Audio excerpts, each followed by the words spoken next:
నా ప్రభు బిడ్డలారా నమ్మండి, నీ బ్రతుకులో దేవుడు ఏదైనా ఆలస్యం చేస్తే అన్యాయం చేస్తున్నాడు అనుకోకు, నిన్ను పట్టించుకోవట్లేదు అనుకోకు. నీ జీవితంలో దేవుడు ఏదైనా ఆలస్యం చేస్తే నిన్ను చిన్న చూపు చూసాడు అనుకోకు. ఎందుకు ఆలస్యం చేస్తున్నాడో తెలుసా? ఒక అద్భుతమైన దాన్ని దేవుడు నీకు ఇవ్వాలని ఆశపడుతున్నాడు. మీరు ఎప్పుడైనా చూడండి, ఒక అద్భుతమైన దాన్ని ఇవ్వాలంటే అద్భుతమైనది ఎప్పుడు ఆలస్యంగానే వస్తుంది.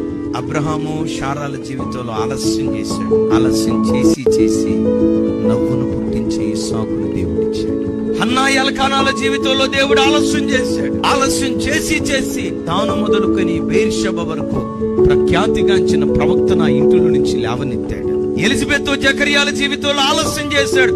ఇది ఒక సంతాన విషయంలోనే కాదండి, నీ జీవితంలో దేవుడు ఏ విషయంలో అయినా ఆలస్యం చేస్తా ఉంటే ఒక శ్రేష్టమైన దాన్ని దేవుడు నీ కొరకు సిద్ధపరుస్తున్నాడు అని నమ్మి ప్రభుని స్తుతించుదుగాక.